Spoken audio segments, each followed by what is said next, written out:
Next हमारा topic रहेगा classification of enzyme और नोमेनक्लेचर।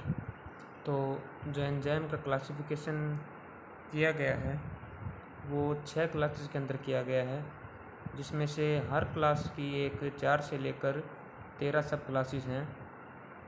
और इनमें से जो एंजाइम का नोमेनक्लेचर है, जो उसका नाम दिया गया है, वो दिया गया है 4 डिजिट नंबर के अंदर, जिसमें से पहला डिजिट डिनोट करता है आपकी क्लास को, दूसरा डिजिट डिनोट करता है उस सब क्लास को, तीसरा सब की भी सब क्लास को, और चौथा उसका सीरियल नंबर एंजाइम का उसको डिनोट करता है।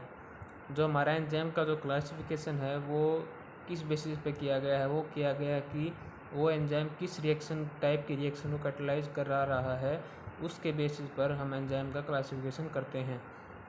ठीक है, इस क्लासिफिकेशन के अंदर हमने बताया जैसे कि 6 क्लास आती हैं, तो उन 6 क्लासेस को हम इस शॉर्टकट से याद रख लेंगे, क्योंकि ये क्लासेस सीरियल नंबर से जो सीरीज वाइज याद करना बहुत इम्पोर्टेंट है।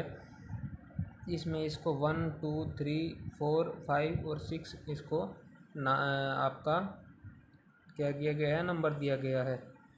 ठीक है, तो अब हम आगे फर्दर इसमें पहले वाला जो आपका एंजाइम है जो ओ से आपका स्टार्ट होता है, जिसको हम ऑक्सीडोरिडक्टेज बोलते हैं, उससे स्टार्ट करते हैं।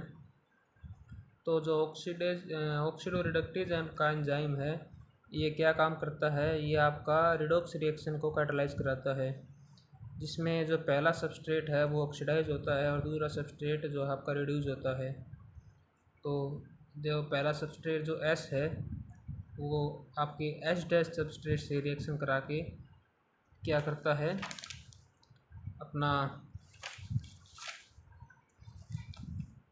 जो एस सबस्ट्रेट है वो हो जाता है रिड्यूस, जो कि पहले ऑक्सीडाइज हुआ था और दूसरा रिड्यूस हुआ था। ठीक है, दूसरा हम एंजाइम पढ़ते हैं, उसका नाम है ट्रांसफेरेज। तो ट्रांसफेरेज क्या काम करता है, ट्रांसफेरेज ग्रुप का ट्रांसफ़र कराता है एक सबस्ट्रेट से दूसरे सबस्ट्रेट को। ठीक है, मान लो ये सबस्ट्रेट है, इससे ये ग्रुप अटैच है, दूसरे सबस्ट्रेट से ये ग्रुप अटैच हो जाएगा और ये पहले वाला फ्री हो जाएगा। ठीक है, नेक्स्ट हमें बात करते हैं आपके हाइड्रोलेज जो आपका एंजाइम है उसकी। तो हाइड्रोलेज एंजाइम आपका हाइड्रोलाइसिस कराता है, मतलब वाटर की प्रेजेंस में ब्रेक डाउन कराना बॉन्ड का। किन किन का ब्रेक डाउन कराता है, ester, ether, peptide, glycosidic, CC bond और सीएक्स बॉन्ड। सीएक्स बॉन्ड यानी कि आपका सीएक्स बॉन्ड के अंदर एक्स जो होता है वो एलाइड्स होते हैं। ठीक है, और आपका PN bond, phosphorus nitrogen bond. Next आपका आता है जो लाइज एंजाइम है। लाइज एंजाइम भी ब्रेक डाउन कराता है बॉन्ड्स का, लेकिन वाटर की उसको वाटर की ज़रूरत नहीं पड़ती है। वाटर के बिना ये आपका बॉन्ड जो है उसको ब्रेक कर देता है और वहाँ पर डबल बॉन्ड का फॉर्मेशन कर देता है। जैसे कि जो आपका एग्जांपल के तौर पर हम देखते हैं कि मान लो ये सीसी बॉन्ड है, इसके ऊपर ये 2 ग्रुप लगे हैं, तो इन एक्स और वाई दोनों ग्रुप को हटा देगा और डबल बॉन्ड लगा देगा। ठीक है, आपका जो नेक्स्ट एंजाइम है आई से जो स्टार्ट होता है, जैसे हमने यहाँ पर हमने लिखा OTHLIL, तो O की बात कर ली हमने, T की बात कर ली हमने, H की बात कर ली, L की बात कर ली। अब आपका आइसोमरेज जो एंजाइम है वो आपका जो ऑप्टिकल, जियोमेट्रिक और पोजीशन आइसोमर हैं, इनको आप क्या करता है, इंटर कन्वर्ट करता है, इंटर कन्वर्जन करवाता है इनका, इसलिए इसका इसमें रोल है इंटर कन्वर्जन में। और नेक्स्ट आपका जो एंजाइम आता है वो आता है लाइगेज।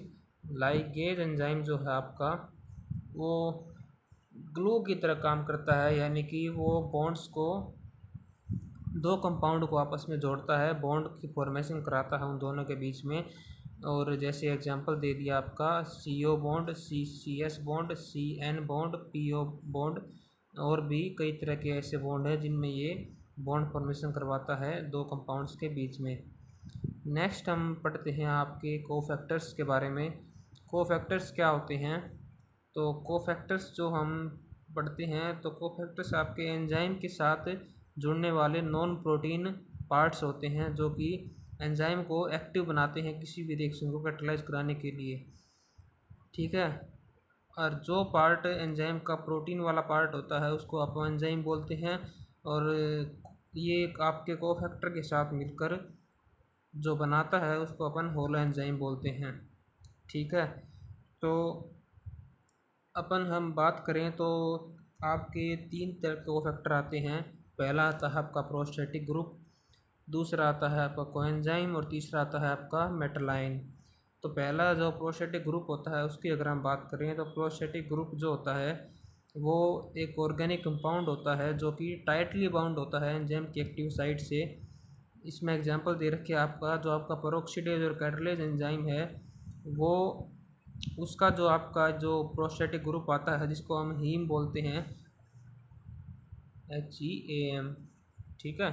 जो हीम जो है वो इन एंजाइम के साथ क्या होता है, इनकी एक्टिव साइट से जो है बाइंड होता है, और जो आपका पेरोक्सी जो आपकी रिएक्शन होती है जिसमें पेरोक्साइड वाटर और ऑक्सीजन के अंदर ब्रेकडाउन होता है, इस रिएक्शन को ये कैटलाइज कराता है।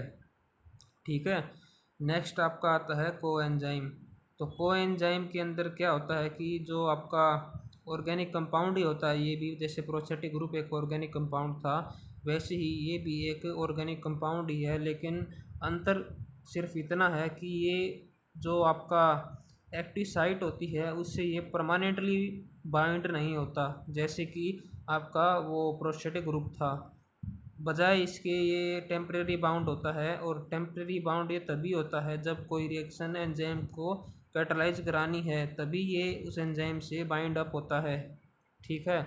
इसके एंजाइम्स जो आपके कोएंजाइम हैं, इसके इम्पोर्टेंट एग्जांपल हैं आपके विटामिन्स। तो आपके जो NAD और जो आपके NADP हैं, इनके अंदर जो विटामिन पाया जाता है उसका नाम है नियासिन नियासिन विटामिन। ठीक है। लास्ट जो हम पढ़ते हैं आपका कोफैक्टर वो आता है आपका मेटलाइन। तो मेटलाइन भी क्या करता है, आपके जो एंजाइम होता है उसकी एक्टिव साइट के साथ 2 या 2 से ज़्यादा कोऑर्डिनेट बॉन्ड से अटैच रहता है, और जो आपका सबस्ट्रेट है वो भी आपकी जो एंजाइम है उससे कोऑर्डिनेट बॉन्ड से ही अटैच रहता है, और ये मेटल आयन उस एंजाइम को रिएक्शन को कैटलाइज कराने के लिए हेल्प करता है। ठीक है। इसमें एग्जांपल दे रखा है आपका जिंक, जो कि आपका एंजाइम है एक कार्बोक्सीपेप्टिडेज, जो हम पढ़ते हैं डाइजेशन वाले चैप्टर में। आपका जो आपका पेनक्रियाज जो है वो इस एंजाइम को बनाता है, उसको क्या करता है, ये एक्टिव करता है। जिंक के जो आपका मेटल आयन है वो एज ए कोफैक्टर कार्बोक्सीपेप्टिडेज जो आपका एंजाइम है उसको एक्टिव करके उस रिएक्शन को आपको क्या करता है, कैटलाइज करा के देता है। ठीक है। तो ये हमने कोफैक्टर्स की बात कर ली, और ऐसे ही और आपका ये चैप्टर जो है ये ख़त्म होता है, कंप्लीट हो जाता है। तो अब इस चैप्टर को आप एक बार शुरू से लेकर लास्ट तक ऐसे रिवाइज कर लेना NCERT से। ठीक है।